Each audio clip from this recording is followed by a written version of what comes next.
Qual deve ser o caminho adotado pelo governo para fechar as contas? Na realidade, tudo que se consegue para melhorar na sociedade é o que a gente chama de uma luta política, né? E essa luta política ficou evidenciada quando o Congresso deixou caducar essa MP e aí o governo perdeu essa arrecadação que o ajudaria a fechar as contas, né? A famosa meta fiscal. Então, 2026 já começou e o governo, na realidade, está partindo para uma luta política, o que eu acho correto, né? Já que ficou evidenciado isso, o governo tem que partir para um enfrentamento. Derrotado já está, né? Então, a estratégia do ministro da Fazenda, do Fernando Haddad, é enviar ao Congresso algumas medidas que visem fechar essas contas do governo e aumentar a arrecadação para atender a essa meta fiscal. E, obviamente, ele sabe que isso é difícil, mas, como eu disse, derrotado já está. No mínimo, ele vai evidenciar de que lado que o Congresso ficou nessa luta, já que o Congresso é o que mais exige o cumprimento da meta fiscal, diz que o governo tem que cortar gastos, mas esses gastos sempre acabam sendo cortados de programas sociais, né, das classes mais pobres, de políticas públicas que atendem a classe mais pobre, né? Sempre que se ousa mexer no poder político, no poder econômico, né, que se traduziu em poder político, o Congresso acaba barrando. Então, o mínimo que o governo vai conseguir com isso é evidenciar como que está essa fase da luta política para 2026 e de que lado o Congresso Agora, está, né? Haja vista que a gente precisa fechar as contas do governo, que é uma exigência, inclusive, do mercado. agora, Coboro, você diz acertadamente, derrotado já está, né? Perdeu, tinha lá uma medida provisória, com medidas até muito benfazejas, né? Tributar betes, impor algum tipo de tributação para essas aplicações em agronegócio, as LCAs, as LCIs também, as aplicações imobiliárias, né? Tinha lá providências adequadas. Foi rejeitada a medida provisória. Está derrotado. Agora, existe alguma coisa que o governo possa fazer para obter algo que se pareça com o equilíbrio das contas, sem necessitar do Congresso, ou vai precisar do Congresso? Estão falando em cortar 7,5 bilhões em emendas parlamentares, que parece ser também algo interessante, não é? Mas o que o governo pode fazer à margem do Congresso para obter dinheiro, para conseguir dinheiro, ou cortar alguma despesa que seja passível de corte? Porque a exigência sempre dos políticos é que o governo corte gastos ao invés de aumentar impostos, né? Como o governo passou a isenção do imposto de renda até quem ganha R$ 5.000 e parcialmente, né, até R$ 7.000, ele precisa compensar essa arrecadação. E é o que o Congresso não está deixando fazer. Então ele aprovou uma medida que eleitoralmente não desgastaria muito a oposição, né, que é realmente isentar as classes menos privilegiadas da nossa economia, da nossa sociedade, mas não deixou tributar, compensar isso tributando os mais ricos, aqueles que têm mais poder econômico. E o Congresso sempre exige, então, já que você não consegue aumentar a arrecadação, você tem que cortar gastos. Só que sempre que o governo tenta cortar gastos, né, que é cortar privilégios, principalmente no legislativo e no judiciário, ou digamos assim, nos militares, na previdência militar, a gente sempre vê que quando você chega nas classes que tem um pouquinho mais de posses, isso é barrado, porque poder econômico se traduz em poder político, né? E o Congresso faz questão de deixar isso claro, né? Então, o que o governo pode fazer é simplesmente partir para o enfrentamento, né? O Lula tem uma característica de ser um conciliador, até pela sua origem sindical, né? Ele sempre foi um político de negociação e de conciliação, mas como ficou evidenciado que a campanha para 2026 já iniciou, ele tem que partir para a luta política. E na luta política ele precisa do povo ao seu lado, né?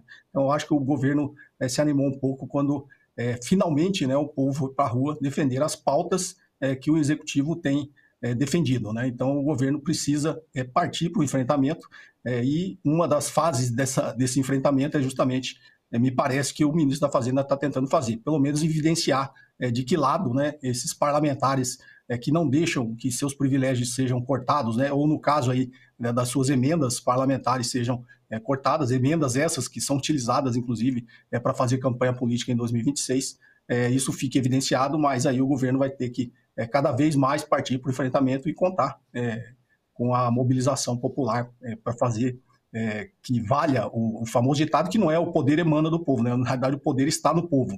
Talvez os parlamentares levaram isso ao pé da letra, né? Que o poder emana do povo e foi para eles, né? Então, eles acabam votando e fazendo a luta política lá em interesse próprio e não em interesse da população. Fernando Haddad disse ontem, né, não entender Como pode uma fintech, que é até maior que um banco, pagar menos imposto que o banco, né?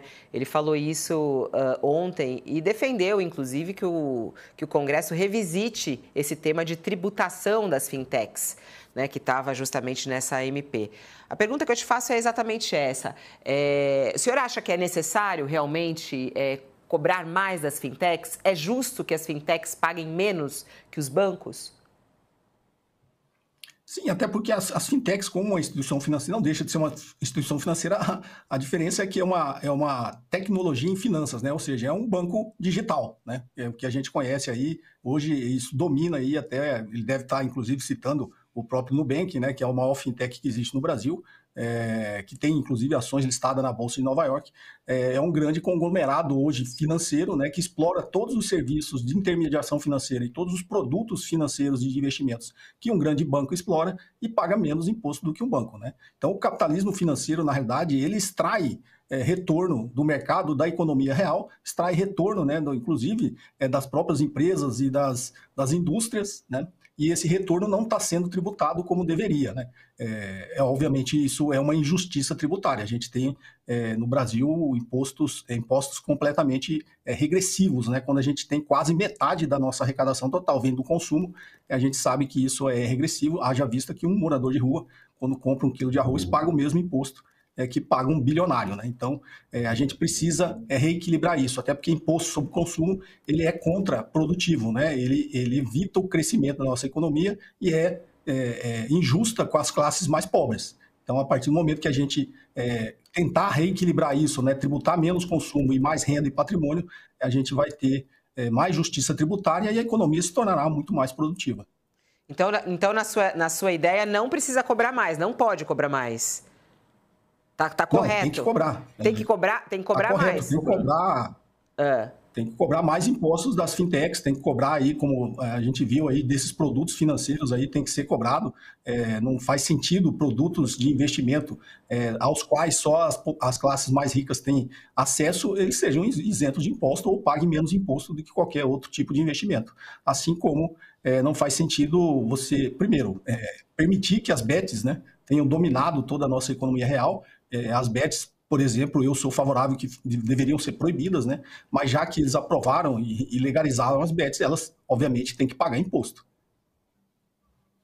Olha, Cobori, a Câmara aprovou esse projeto que você mencionou, que isentou do imposto de renda quem ganha até R$5.000 no Brasil, né? E junto com esse projeto foi aprovado também a compensação, né? Um tributo de até 10% para quem ganha mais de 600 mil, sendo que o teto ali de 10% vai incidir só para quem ganha por ano ali mais de R$1.200.000. Então, isso está aprovado na Câmara e o Senado, tudo indica, segundo informa até o relator lá, o Renan Calheiros, vai ser aprovado também. O que o governo está querendo agora, com essa medida provisória que foi rejeitada na Câmara, que agora o ministro Fernando Haddad está tentando buscar receitas alternativas, arrumar dinheiro para garantir o déficit desse ano e o déficit nulo, zero, no ano que vem. O que eu queria lhe perguntar esse esqueleto fiscal do governo, esse arcabouço que foi colocado de pé pelo ministro Fernando Haddad, ele está sob risco? Ele já morreu? Ele, embora o governo diga que está cheio de vida aí, o próximo presidente vai ter que botar outra coisa no lugar? É possível consertar, recolocar as contas nos trilhos sem essa receita extra, sem os cortes? O que fazer para resolver esse drama fiscal do governo? Na verdade, se a gente fosse resumir, o drama fiscal do governo é fechar as contas, né? Eu não posso gastar mais do que eu arrecado, que é o famoso superávit primário, né? Eu preciso ter as contas equilibradas. Eu tenho defendido que, na realidade, o governo não deveria ter se sujeitado a essas regras que o mercado impôs, que a gente ficou conhecido como arcabouço fiscal. Antes era o teto de gasto, derrubaram, virou o arcabouço fiscal, mas na prática é a mesma coisa. É uma limitação do poder do Estado de fazer investimento na economia. Haja vista que a gente não tem capacidade de fazer investimento público que as nossas contas não permitem, né? Então, economias que crescem são economias que têm déficit fiscal, né? Eu sempre brinco, as duas maiores economias do mundo, né, os Estados Unidos e a China, têm déficits fiscais há 40 anos, né? Obviamente, você não pode sair gastando de forma atabalhoada e sem um planejamento, sem um plano de longo prazo. Mas esses países, muito mais a China, né, ficou comprovado que com um plano para 50 anos, eles se permitiram ter déficit fiscais durante 40 anos. Então, o discurso da austeridade fiscal é um discurso, na realidade, que limita o poder do Estado de fazer a economia do seu país crescer. Mas o governo se sujeitou a essas regras, ele tem que cumprir. Então, a forma de comunicar isso para a sociedade também defendo que está errado, né? Obviamente faz sentido o superávit primário, a gente precisa gastar menos do que arrecada, mas a gente tem que olhar para o nominal, né? Porque a gente pagou nos últimos 12 meses praticamente 1 trilhão de juros, e para essa parte de 1 trilhão que vai para concentrar renda, vai para as classes mais ricas, ninguém está olhando, né? Então, por que não comunicar o nosso nominal, né? A gente tem um déficit nominal aqui de 1 trilhão e 50 bilhões de déficit, né? Então, por que eu estou olhando só para 50, para resolver o problema dos 50, e não estou olhando para o problema de 1 trilhão, né? Obviamente, a sociedade iria interpretar isso, iria começar a entender isso de outra forma, e estaria vendo que existe uma grande transferência de riqueza das classes mais pobres, já que metade da arrecadação vem de consumo, para as classes mais ricas, sob pagamento do serviço da dívida. Então, o governo, ele se sujeitou às regras, ele tem que cumprir, e por isso essa luta política, que eu acho pequena, é uma luta política que não vai resolver o problema, vai ficar sempre, né, todo ano nessa briga sobre fechamento de meta fiscal, para tentar ajustar as contas do governo. Onde o governo sempre tenta cortar, isso não é permitido pelo poder econômico, né? Para eu equilibrar as contas, eu corto o gasto público, e aí, no final das contas, quando se decide cortar gastos públicos, a gente corta de políticas públicas que são utilizadas para amenizar o sofrimento das classes mais pobres. E quando eu não decido cortar gastos e decido aumentar impostos, os mais ricos não deixam que esses impostos sejam aumentados e que afete essa classe mais rica. Então, o governo fica sempre nesse dilema, e por isso eu acredito que ele tem que partir para o enfrentamento político, para a luta política, para, no mínimo, isso ficar mais evidente para toda a sociedade, onde é que está o nosso problema e onde é que a nossa economia fica capengando sempre para fechar as contas, e para o governo, para o Estado brasileiro ter investimentos públicos que permitam que a nossa economia cresça de forma sustentável. E aí, nesse ponto, até, já que o senhor está batendo tanto na tecla, e muitos falam disso aqui, né, sobre o corte de gastos, né, qual é a sua avaliação do governo Lula nesse sentido, né? O que não foi feito e o que foi feito nesse sentido? A gente está aí já de olho em 2026, a gente sabe o peso que a economia tem e o bem-estar das pessoas para as eleições do ano que vem. A economia responde de que maneira do governo Lula? Como é que o senhor avalia a atuação de Haddad, da equipe econômica e do governo nessa área? Eu tenho minhas críticas porque, apesar do governo Lula estar no seu 5º mandato, né, o PT, a dita esquerda, está no seu 5º mandato, a gente tem o mesmo modelo econômico em vigor, né? O modelo econômico no Brasil não mudou, é um modelo neoliberal. Então, o governo Lula e o ministro Fernando Haddad tentam navegar dentro das regras e dentro das imposições que o mercado tem sobre esse ponto de vista neoliberal, e é por isso que a gente não consegue sair, né, dessa armadilha. O governo Lula, na verdade, a economia, né, os agregados econômicos, os sinais da macroeconomia, eles têm demonstrado resiliência, né? O Brasil, apesar do terror que às vezes o mercado impõe para a sociedade, que a economia vai sair dos trilhos, a gente tem indicadores de crescimento econômico. A inflação agora está voltando, inclusive, surpreendentemente, pode fechar esse ano, inclusive, abaixo do teto da meta, né? Ele já está próximo de 4,6 e o teto é 4,5. Então, os sinais econômicos dizem que a nossa economia está bem, está com saúde e está indo bem sob um controle inflacionário.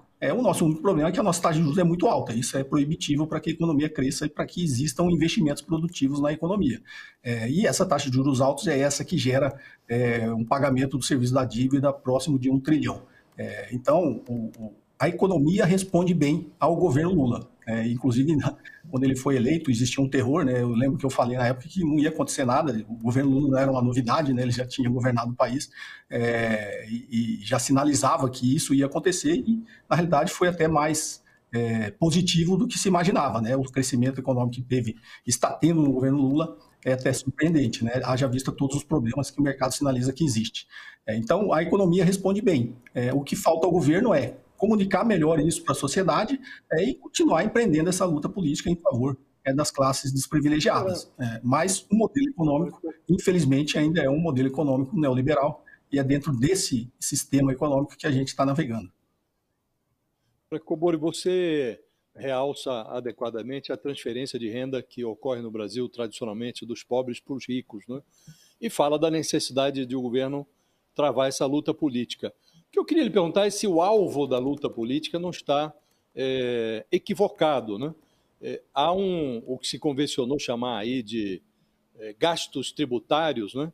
Que são os mimos tributários, afagos fiscais que são concedidos aí a empresas, setores da sociedade, somam aí mais de 500 bilhões de reais. Não está aí a solução ou parte dela? Não deveria o governo incluir nessa sua luta política um esforço mais acentuado para cortar esses mimos que são concedidos, que ninguém faz uma análise historicamente para ver se existe ou não retorno, e vão se eternizando? Não é esse o principal, não deveria ser esse o principal alvo do governo? Sim, dentro desse modelo que eu critico, mas dentro da luta política, o Luiz Fernando Haddad ele tem sido habilidoso, né, dentro dessa condução política de tentar negociar isso com o Congresso. O grande problema nosso é que nós temos um Congresso que é a maioria oposição ao governo Lula, né? Mesmo tendo feito todos os acordos, a gente viu agora essa parcela do Centrão que se rebelou, né? Quando deixou essa MP caducar e prejudicar o governo. Então a gente vê que o nosso presidencialismo de coalizão nos coloca nessa armadilha. O Congresso é completamente avesso ao executivo, né? Então de nada adianta o presidente Lula ou o executivo ter sido eleito para implementar as políticas que foram levadas até lá pelo voto, mas o Congresso também foi levado pelo voto. Então eu volto a dizer que o grande problema do governo é um problema de comunicação, um problema de comunicação política, né? Talvez nas próximas eleições a gente nunca pode menosprezar o velho ditado daquilo que está ruim pode piorar, né? Já visto as últimas legislaturas, o Congresso na realidade tem piorado a cada 4 anos que passam, né? Mas a gente ainda tem esperança, mas isso só vai mudar pela comunicação política do governo de trazer o povo para o seu lado, né? Tem essas críticas que as pessoas brincam, né? Que é uma alcunha até que eu critico, que é o pobre de direita, né? Teoricamente, o pobre que votou e vota na direita é porque a direita consegue se comunicar melhor com essa parcela da população que vota neles, né? E quando eles estão no poder, a gente está vendo no Congresso, eles estão lá, na realidade, defendendo o poder econômico, né? Porque não é só no Brasil, em qualquer lugar do mundo, o poder econômico se traduz em poder político, né? Com exceção da China, né? O poder econômico lá ainda não conseguiu influenciar o poder político. Mas o problema é de comunicação, o governo precisa conseguir comunicar isso. No início do governo Lula, Josias, o Fernando Haddad passou, né? Com habilidade política, ele conseguiu passar lá a desoneração da folha e voltar a reonerar a folha de pagamento, né? Que era uma exigência do poder político que conseguiu, do poder econômico, conseguiu, via poder político, fazer com que essa parcela das empresas tivesse aí uma desoneração fiscal, né? Mas, como você citou, a gente tem quase 800 bilhões aí, de incentivos e benefícios fiscais distribuídos indevidamente para as empresas, né? Mas, novamente, isso é uma batalha política, né? Eles só conseguem isso e só conseguem manter isso porque o governo não consegue mexer nesse vespeiro quando chega no Congresso. Ele encontra forte resistência do poder econômico, né? Então, você está correto, se tivesse condições políticas, esse seria um caminho talvez até mais rápido, né, de resolver o problema das contas fiscais, mexer nesses 800 bilhões aí em benefícios fiscais distribuídos indevidamente e conseguir trazer para o governo pelo menos uma parte disso, né? Do jeito então que o senhor está falando, o governo fica de mãos atadas, né? Não tem tanta culpa assim. É por isso que eu digo que a culpa dele é não partir para o enfrentamento, né? Não tem como você conciliar da forma que Mas enfrentar está como, composto o Congresso Cobori? Nacional. Enfrentar como? Como é que seria esse enfrentamento de uma maneira mais direta e efetiva? O governo tem que mandar as medidas que ele quer para o Congresso e mobilizar a população. O governo perdeu o contato com a população, né? Perdeu o contato e a capacidade de mobilizar a população como tinha, né? Até porque ele tinha muito mais, obviamente, quando era oposição, né? Mas quando você chega no poder, talvez a população veja você como o próprio sistema, né? Então você não tem mais aquele discurso que você é contra o sistema. Mas o sistema que está aí é o sistema político, né? O executivo tem que mobilizar a população, tem que aprender a se comunicar melhor com a população para quando ele mandar as pautas para o Congresso, ele ter a mobilização popular. Foi isso que aconteceu com essa passagem aí dessa isenção do imposto de renda até quem ganha 5 mil reais, né? A gente viu que essa última mobilização que teve da chamada esquerda, né, que foi para as ruas, ela já teve um efeito, né, sobre o poder político. Então, o poder não emana do povo, o poder está no povo, né? O grande problema talvez seja que ele emanou do povo para os parlamentares que lá nos representam.